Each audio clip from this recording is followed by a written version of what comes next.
Somebody told me the other day that in this next year, 2025, we are going to evolve faster than we have in the past 10 years in just 1 year.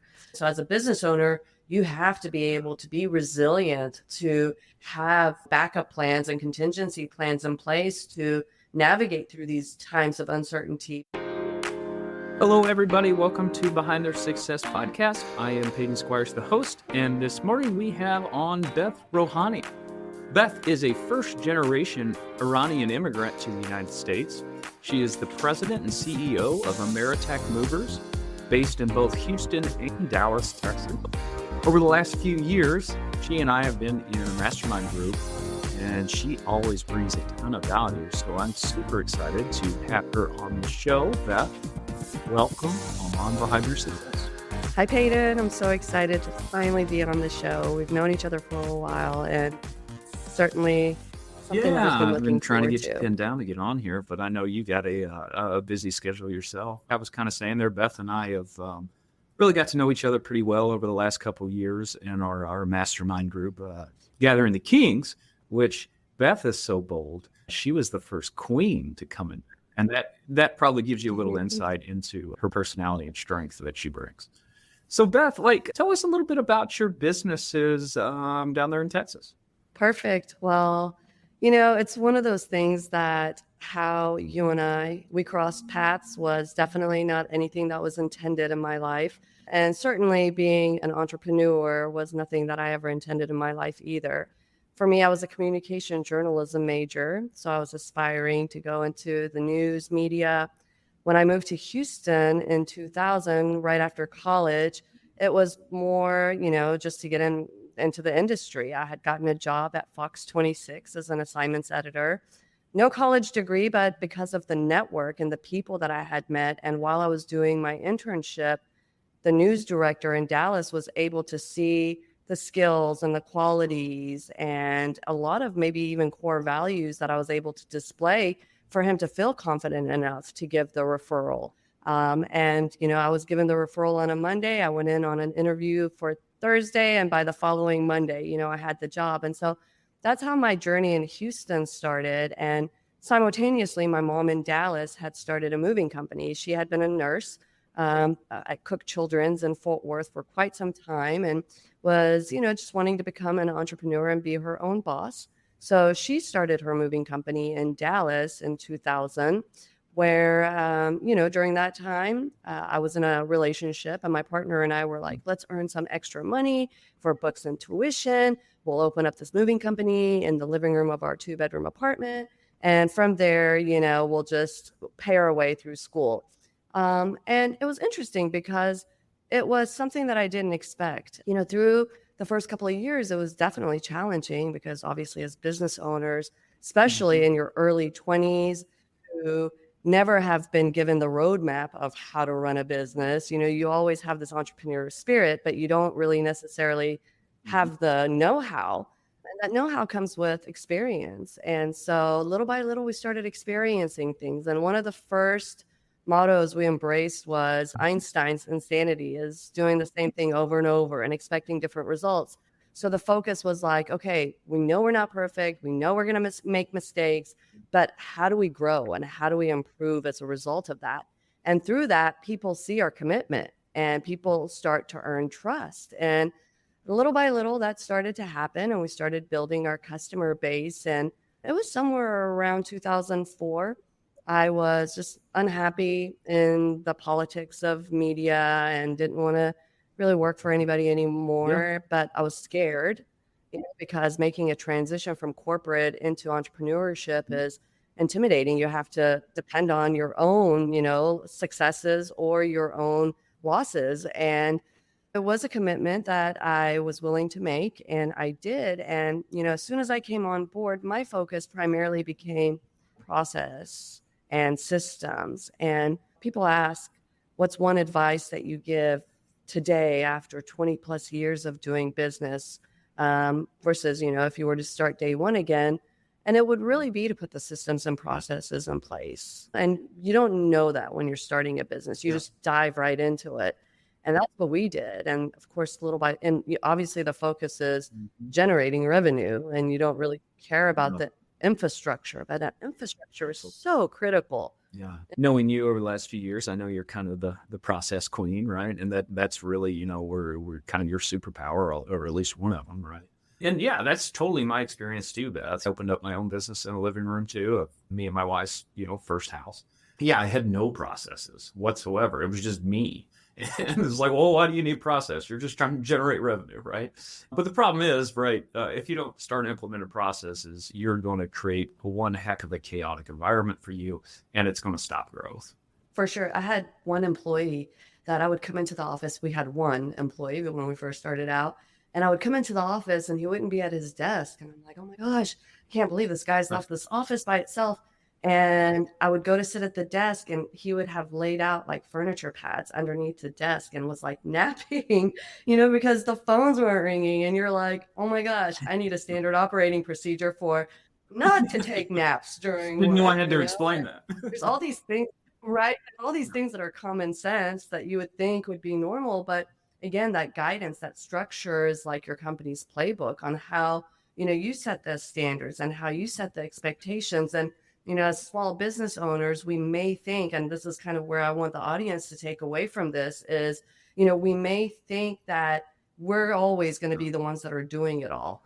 And we have all of this knowledge of process in our brains. And as you're building it, if you can put it on paper, So easy. especially these days, it's so much easier with ChatGPT and everything else, that if you can put those ideas to paper and just start building, some sort of directory or, playbook that allows you to be able to build on it, and then bring in team members who then you can simply just give that as a training tool or source or guide, then it definitely helps. And that's where I'm at now.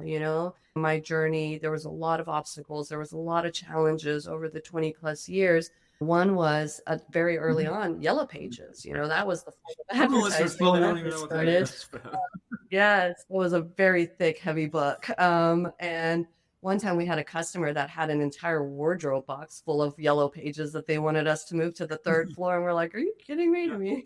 Like books this big.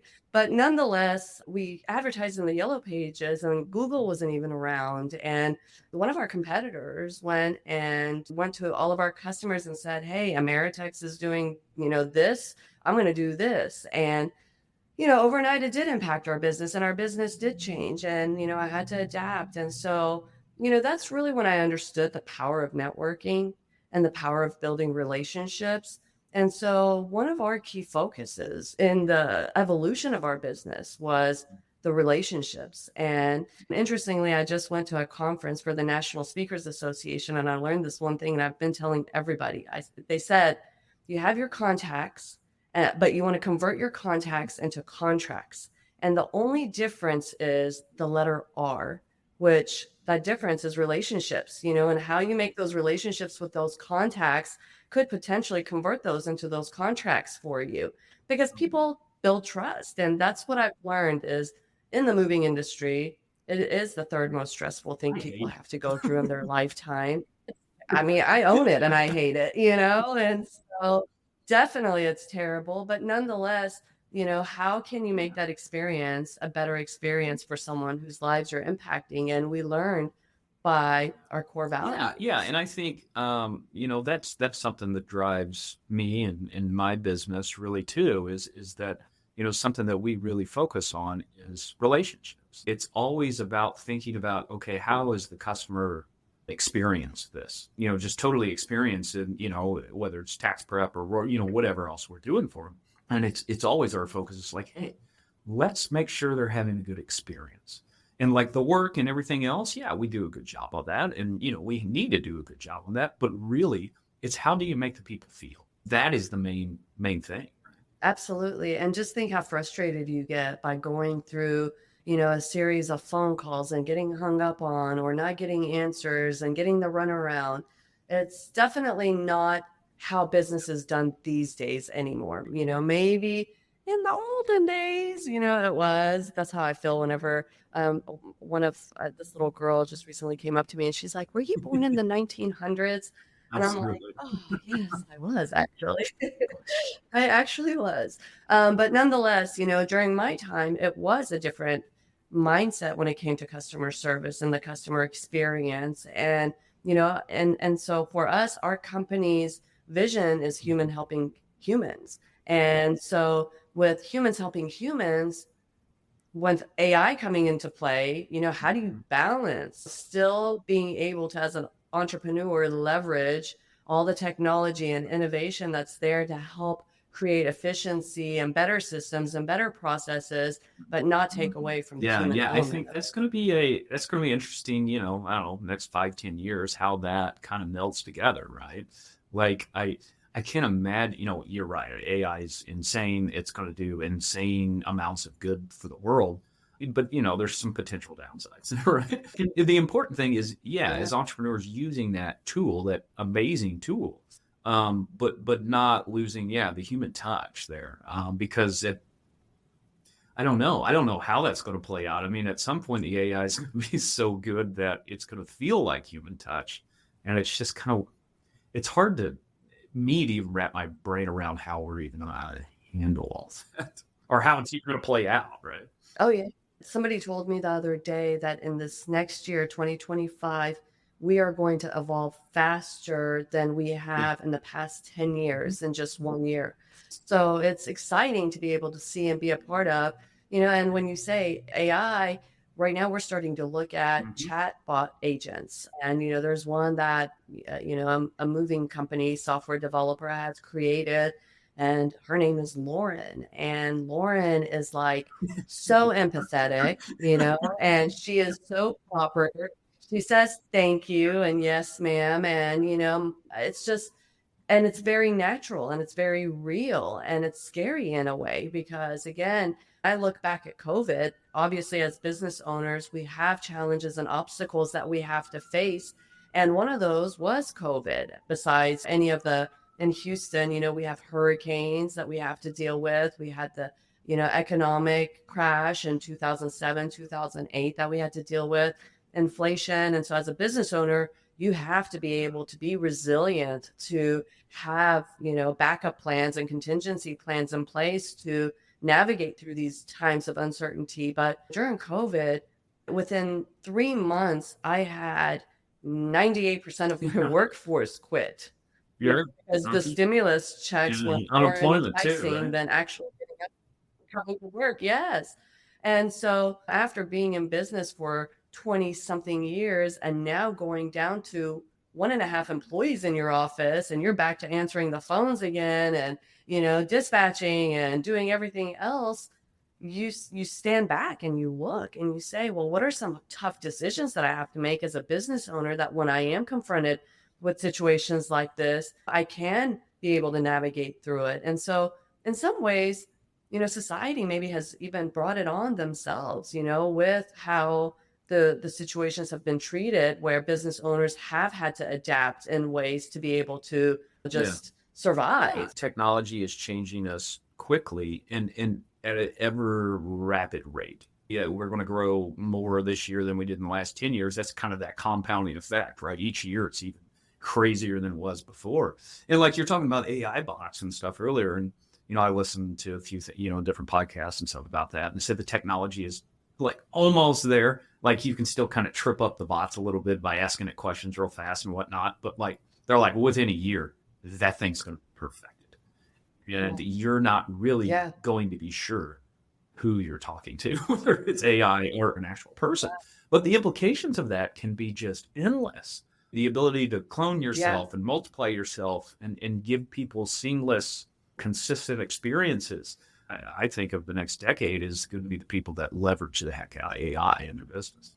And, I do have team members that are concerned, and they say, "Oh, well, Lauren, what's going to happen to us, when something like a Lauren comes?" And, I think at this point, if the audience members are in a position, where maybe they feel like they might be at risk because AI or technology is coming into their infrastructure, it's learn how to give the commands. Don't be that person who's the command taker that can be replaced by the robots, but start to learn it. Don't be intimidated by it. Because I remember, again, when 1999 Y2K was happening. We're all like, what is this World Wide Web? You know?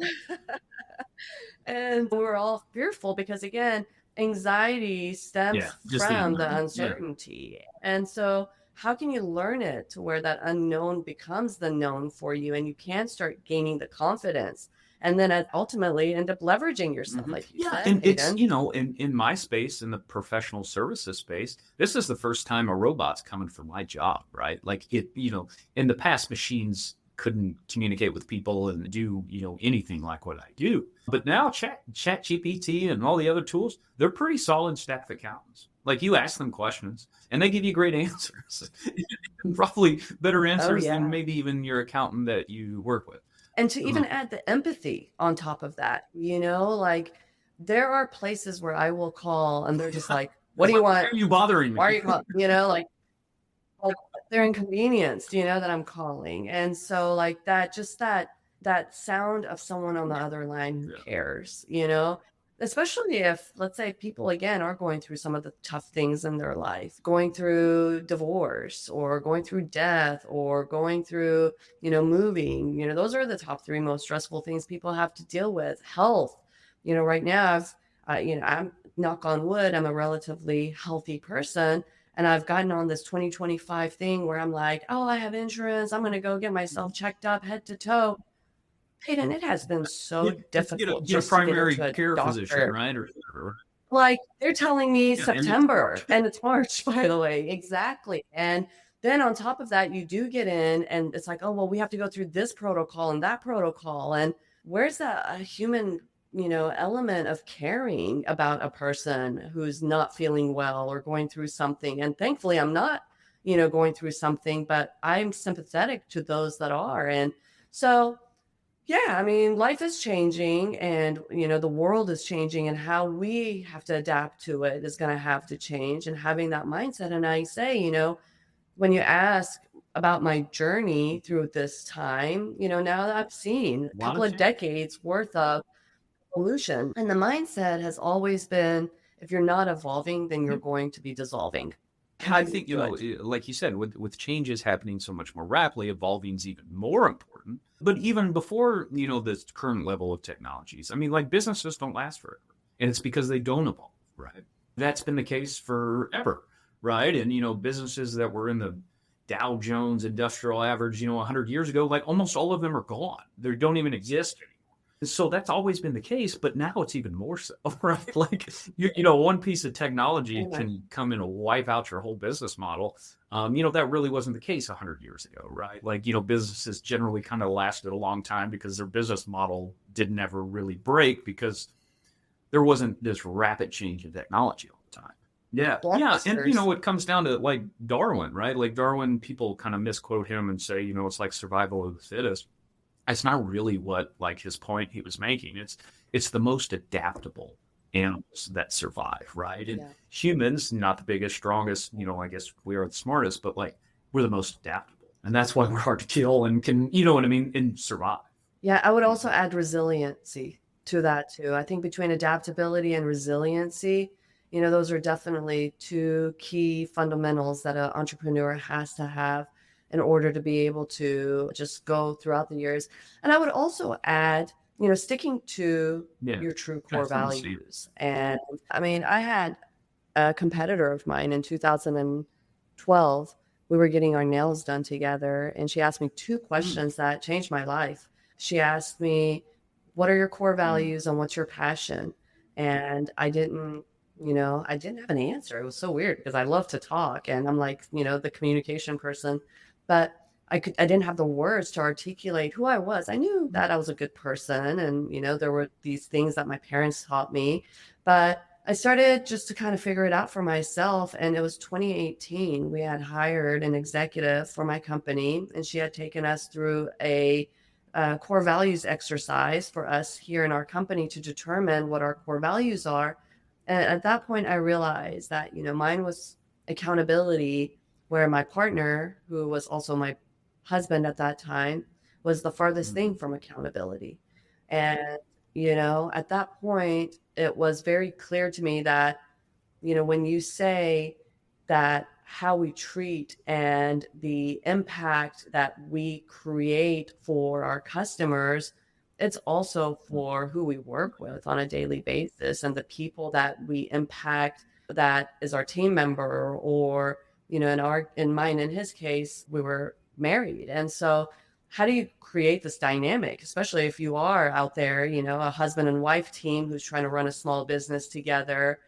And I guess, and just kind of learning my core values, I really learned to set, again, those clear expectations, those clear KPIs.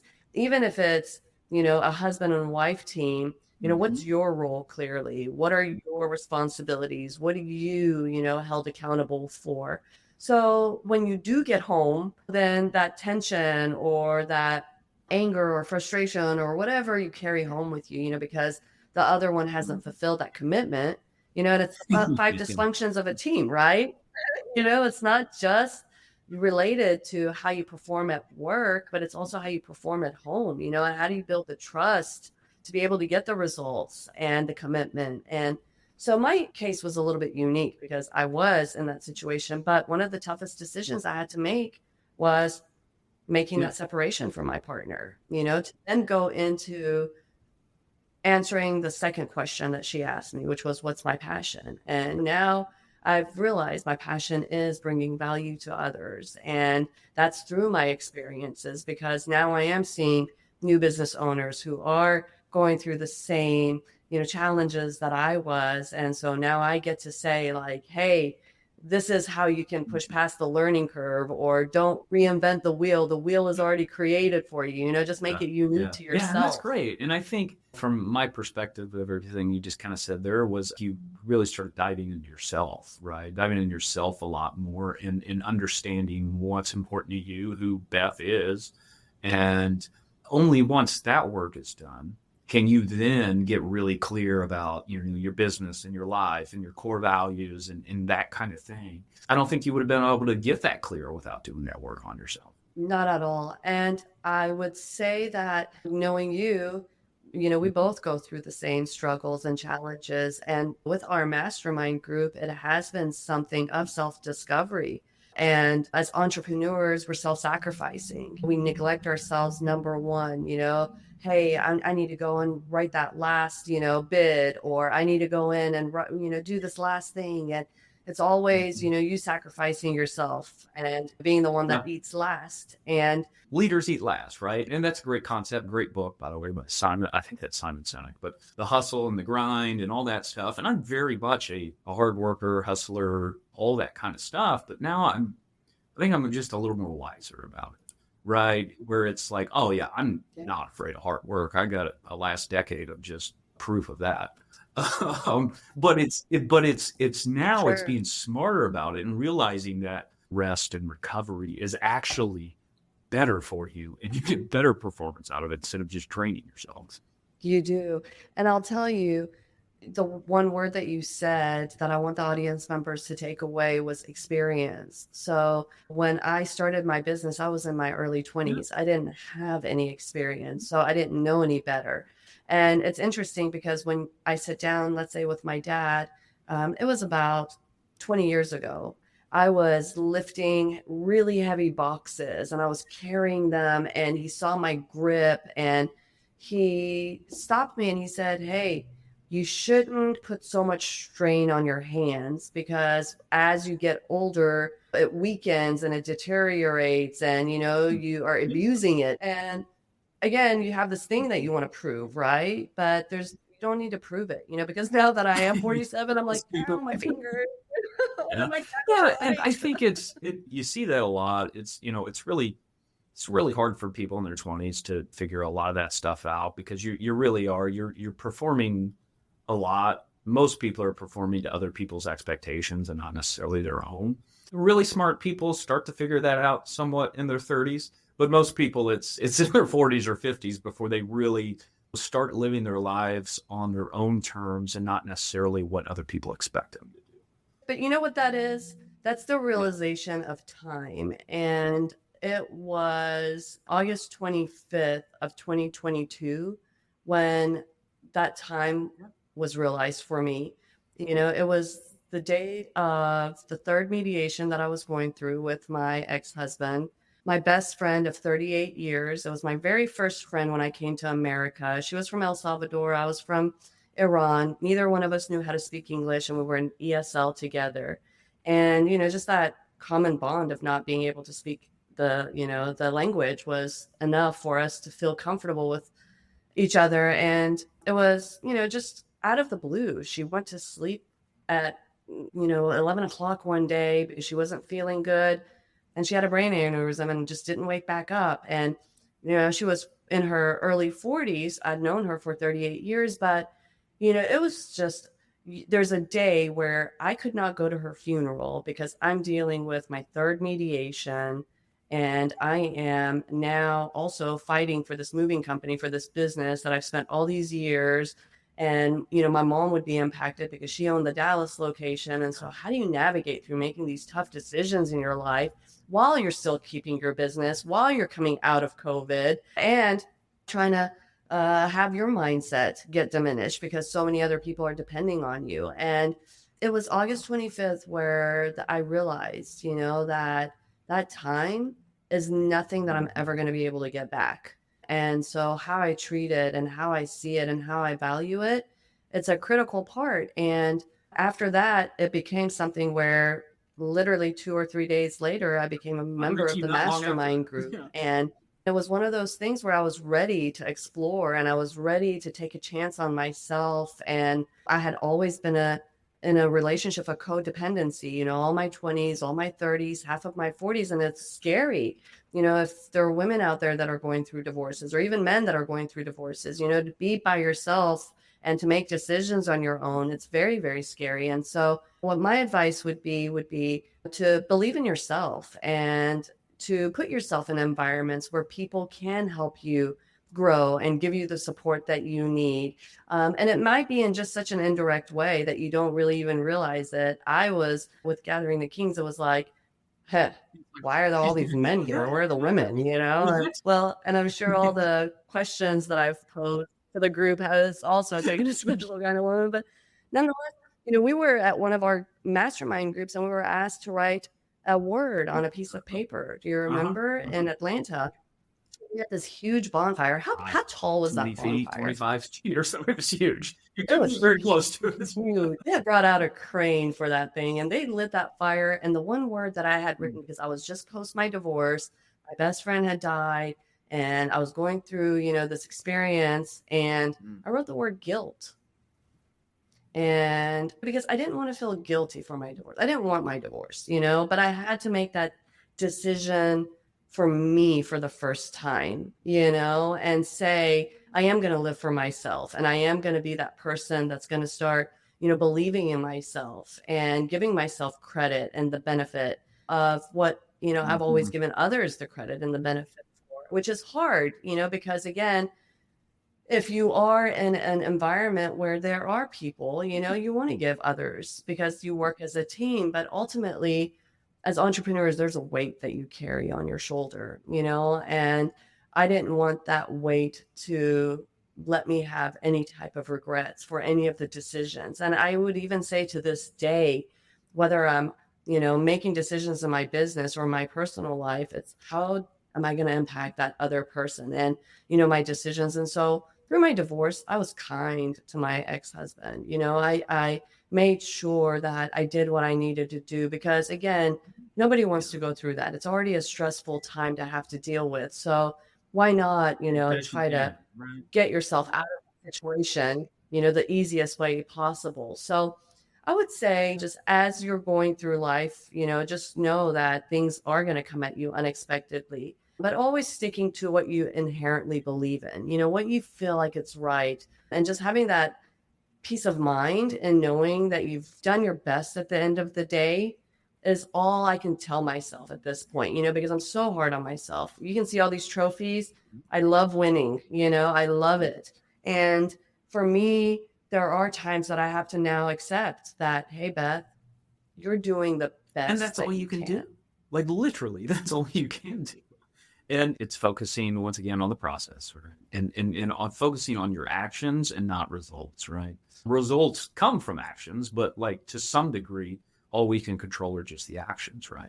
And doing that and being content and happy in that and that alone, and not necessarily driven by the results, that's really where you can find some contentment and peace, at least in my experience, even though I'm very far from perfect. Well, and fulfilling other people's expectations, like you said, Peyton, and really becoming a champion of your own mind and enriching yourself in different books and different groups and different environments that can lift you and maybe not give you necessarily the answers, but give you different perspectives. I'm 47 and I'm still learning. There is not a day where I do not learn something new. And I love that so much because with knowledge comes power, and that experience comes from knowledge, and so ultimately you gain that wisdom. And if you are not at maybe an age where you do have the experience, I encourage you to get involved and get into groups that can give you that elevated perspective of thinking, or maybe even asking yourself the hard questions that you're not willing to ask yourself. It is very important to have outside perspective because we as humans are very good at like lying to ourselves and believing it, right? Or, finding external, every reason but ourselves to fix the problem, right? I mean, we're all really good at that. So having an outside perspective is invaluable. Are you looking for a new tax experience? Looking for an advisor that actually brings you high-level ideas and proactively plans so you aren't overpaying your taxes? Or how about one that even just responds and communicates in a timely fashion? If any of that resonates with you, you probably just have a tax preparer and not a tax planner. And it is through the tax planning process where all the value is found. And when tax planning is done right, it has a positive return on investment. I'm Peyton Squires. I'm a CPA and owner of Squires Tax Planning. We work alongside entrepreneurs and high-income earners, helping them pay the least amount of income taxes, both legally and ethically. We have saved our clients hundreds of thousands of dollars through specific strategies, and we guarantee we can find multiple tax strategies that your current tax preparer hasn't told you about. If that interests you, head over to squirestaxplanning.com. There you can take our free assessment to see how likely it is that you are overpaying on your income taxes. From there, you can also book a free tax discovery call with our team to see what it would look like to have us working for you. Got a good question here for you. So I want to know, how do you define success today? And how maybe has that altered or changed, over the last 20-ish years or so of you running your business?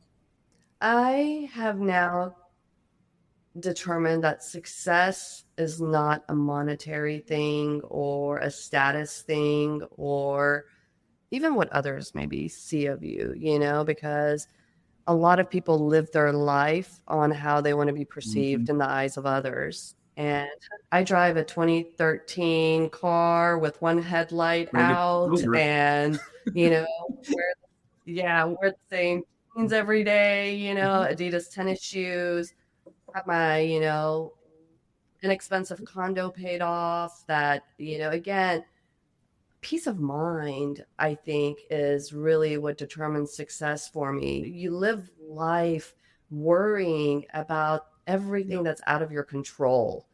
And one person said to me at one point, 99% of the things that we worry about don't even develop. And so we sit there, and all this time I've sat here and worried and just like had this anxiety and this stress and, felt like I was successful because I was financially maybe, comfortable. Yeah, the or outside whatever, world but said, oh, about success. well, yeah. And that's why, I decided to go on my social platform personally because I wanted to tell my own story, because people do perceive me as, the successful entrepreneur that had a great marriage and great family. And granted, most of it is I'm blessed for it, but I'm also not perfect, And so how can you tell your own story and embrace your own story? But ultimately, that comes with accepting yourself and having that peace within and knowing that you are true to your core values. Once, you start to learn yourself and again, not be so worried about judgment of others or, be so critical or hard on yourself, then I think that's where you are successful in really appreciating like this moment here with you, Peyton. Like you and I are shooting a podcast and this is subconscious behavior that we're doing. It's 95% of how most people live their lives. But that 5% that lets me really be able to like look at that smile on your face, that connection time is so valuable in just anything that you do. Like I'm about to drink this tea, and when I drink it, just like the feeling that it goes down my throat, not just because I'm drinking it, because it's a habit of doing this, but like even when you're in the shower and that water is trickling on your head and being present, being in the moment defines success for me in life. And I've said this on this podcast before, is like being in the present is the only thing that's real. You got your future, which you've completely made up, right? Like you just made up and projected this whole story out. And your past is mostly made up too. We have all these memories, but they're not real. Yeah. But, I mean, our memories in our head, like objectively, are almost way off from what actually occurred in reality. And every time we remember something, we change the story a little bit. We don't even realize it. And, 20 years later, a story is way different. And we believe it. We don't think we're making it up or whatever. But it's our past and our future is mostly made up. And the present is really all we have, and the only thing that is real, and that's where life happens and connection happens and peace and all those things is really just being where you're at. Yeah, and that's why they call it a gift, because it's the present. There's the past, there's the future, but the present, if you look at it, it's really a gift. And so in my case, I've had a challenging past and the obstacles and the challenges, but I would go back to, again, the resiliency component of it and the adaptability and just the willingness to not give up. That's great stuff, Beth. Well, this has been a great combo. I always appreciate talking to you. Beth, what's the best way people can connect with you, follow you? I know you're pretty active on social media out there. What's the best way people can connect with you and just learn more from you? Or move their stuff in Dallas and Houston? Yeah. Well, we're licensed in the state of Texas, but location-wise, Houston and Dallas. My mom ultimately retired in 2023, so I did take over her location. But nonetheless, they can find me AmeritexMovers.com. That's our handle. Anywhere that you search, you'll be able to find me there. And then personally, it's Beth Rohani. I'm on Instagram and all other social media platforms. So thank you so much, Peyton, for this opportunity. Check her out. She's always putting a lot of different videos and stuff out there, just, her perspective and stories. And she's got a lot of experience, and while you say moving company, she's built a heck of a moving company. So it's not some small business. So, but she's, impressive person, great person to follow, and somebody I've really gained a lot of respect for over the last few years as I've got to know her. Spent a lot of time with her in a lot of different places around the country, which is really cool. Beth, anything else you want to leave the listeners before we go? Yeah, my motto is do it and prove it. And so every day, just wake up and prove it to yourself that you can do it. We'll check you next time. Thank you so much for listening to the podcast. If you found it valuable, please rate, review, and share it. That is the best way to help us build this and reach more people, as we're trying to accomplish our goal of help creating more healthy, wealthy, and wise entrepreneurs. You can follow us on social media by searching for me, Peyton Squires, or going to PeytonSquires.com. On the website and social media, we're always sharing tips of personal growth, and there we can actually interact. I'm looking forward to it. Thanks, guys.